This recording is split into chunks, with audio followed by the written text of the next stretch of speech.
passed by that rare occurrence here, a beggar woman, elderly beggar woman in a tourist area, of course. You don't see it in any other parts of town, I gather.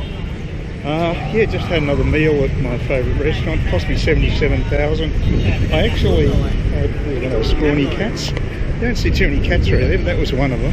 Hope I got that in frame. Yeah, just had another meal at my favourite restaurant, and it was, I tried something a little different. I thought I was actually, this is how short-sighted I am.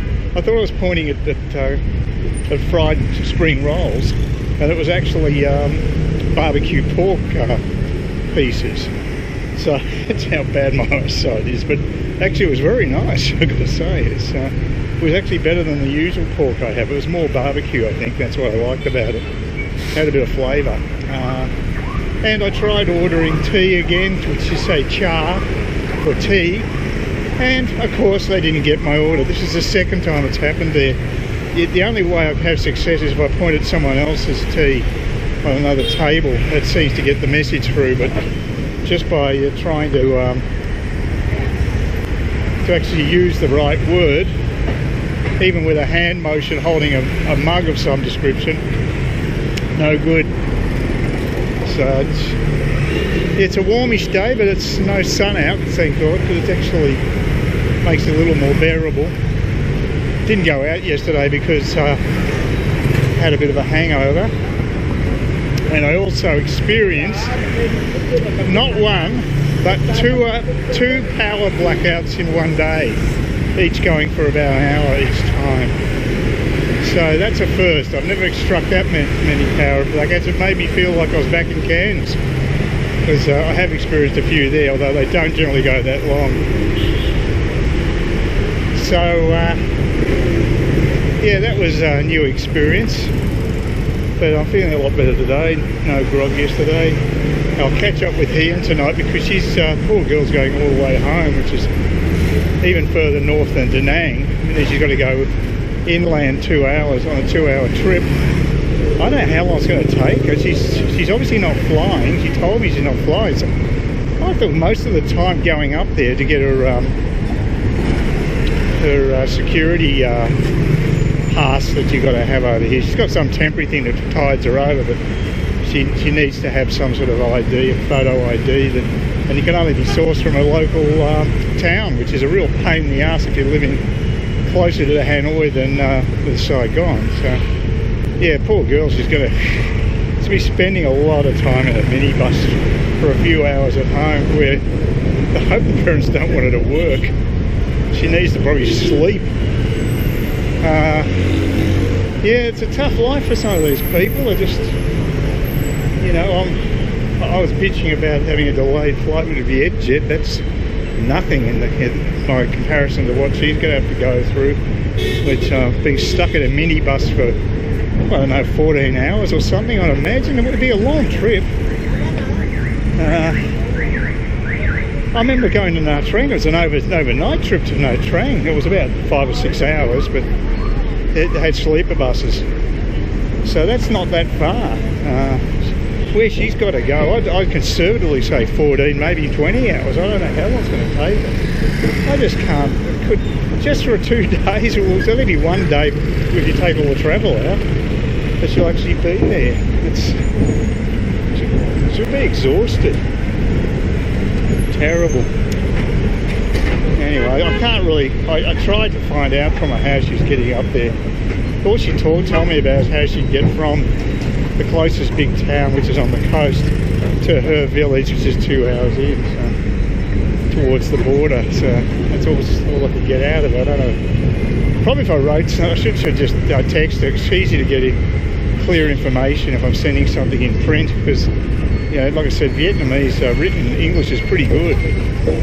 And it's a definite best way to get the message across.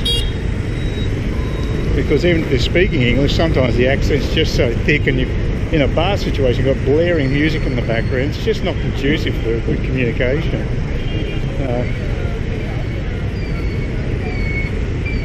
As long as the words lady drink can be heard, I suppose that's all they're concerned with. It gets their cash flow up, but yeah. So it's always a challenge trying to communicate in those places. It's a challenge to communicate out in the street here. There's so much traffic. It's only Saturday. It'll be a little quieter tomorrow. A little bit. Yeah, so I was debating where to have lunch today. I should go somewhere new, but I haven't been to my old standard place for a while, so what the hell. Doesn't worry me.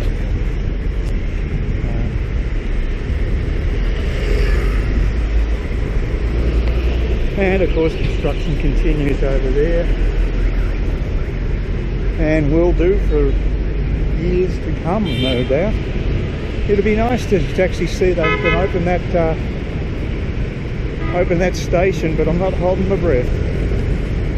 Oh shit, this bus is going to go through it. I just broke straight through the traffic. Yeah, I guess they got momentum. You know, just going down the bar just before 7. It's really noisy where I am. It is Saturday night and it tends to be the worst night, but I'm getting noise from 2 different venues at once, which is a bit rough. One of them's the Place Rouge bar where I had that Mondo Linga meeting, and the other one is that place behind me, which apparently is owned by Viets and they can't do anything about, which just seems crazy to me. So if and when I come back here, I might have to look at an alternate place to stay, because it's happening pretty frequently. Not every day of the week, but frequently enough to become a bit of an irritation. And there are quieter places here. I've stayed at them, so keep that in mind. But it's a shame because it's a good location. I really like where it is. But, you know, you can't sleep. It's a bit of a pain. I'll try for something different later. I haven't wiped down my table, which is a bit of a drag. It's obviously a bad time of day to be here, really busy, but I've gone for chicken, I think, and those are the prawns. They were quite nice last time. They didn't actually serve up the soup. That's the first time that hasn't happened, and of course it was a battle to get my tea. It always is, but I used Google Translate this time, so see how it goes. I think I've got everything, but it would be nice to clean the table, because there's a guy just here before me, and he just left, thank God, because I was on the edge there beforehand, so at least it's a bit better. But yeah, I'm going to try different sort of food. I'm getting a little sick of having the same old menu, so we'll see how this presumably chicken goes. Yeah, that's the priciest meal I've had there, but I knew it would be, because I mistook the crab for chicken, so which would have been substantially less. So seeing I had prawns and crab, yeah, I knew I was up for a big one, so that wasn't an issue, but they're not cleaning the table. That's pretty strange, and not giving me the soup, the spinach soup. Every other time I've been there, that is standard, so very strange. Yeah, when I went to the Muddy Changer too, there was actually an Asian girl who was exchanging Australian currency, even down to $5 bills. I don't know if that would have costed more they probably charge more to exchange the smaller bills, I would imagine. They obviously prefer to have larger bills, so me fronting up with 50s is obviously something that's probably good for me. Yeah, I got, and I think she also complained about the rate, and I'm thinking, God, you're not going to get a better rate in Saigon. It's an excellent foreign exchange rate. So I didn't say anything to her. I was thinking about maybe asking whether she'd come from Australia as a traveller or she's an Aussie, but she probably wouldn't have been interested in speaking anyway, I think, because given the way she's a bit uptight. So yeah, didn't bother. But so I've got to get the currency done, a bit of it. At least it's spending money. I'll get the rent next time I go down there for my room and pay half of that.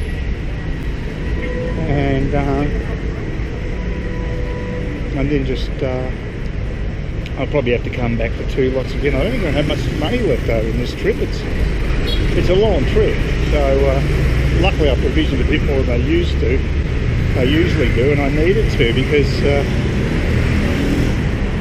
yeah, it has been a few expenses, although at least I've minimised my costs of transport with Grab, which is fantastic. I'm contemplating actually going down to the hairdressers. It's probably about a little less than a kilometre down the road, and I'll probably get a freebie down there because I think we've got a whole lot of 20,000 Dong Grab promo vouchers that I think are going to expire tomorrow, so I may as well start using some of them. But I've got 10 of them, I think.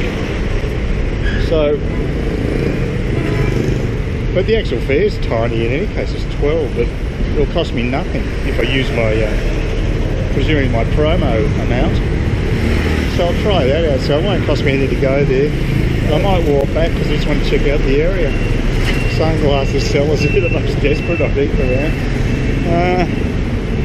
Yeah, warm again today, but not oppressive. Not that much sun, so it's good. But of course, work in progress, never ending, slow as. And she's pitching to me or on the phone, not sure. Anyway, so I had a relatively expensive meal today, but I can afford it. And probably about 10 bucks worth in Oz dollars, so it wasn't cheap, but for seafood, I guess by Australian standards it was. Would have at least doubled it, and I don't think they ripped me off there. They know that I'm a semi-regular, so I think that's the price it was. You know, crab don't come cheap anywhere. But I ate most of it. I think it must have been gutted or something because I didn't even notice any shells in it, so it was quite alright. But I wouldn't normally order it, but it's a mistake I don't mind making it just for something different. Please consider subscribing to my channel if you think there's anything there of use to you or entertainment or whatever. And either do that or give me a thumbs up, or if you're feeling really energetic, do both. That'd be great. But please don't ignore me. That's the worst thing you can do on YouTube, is be ignored.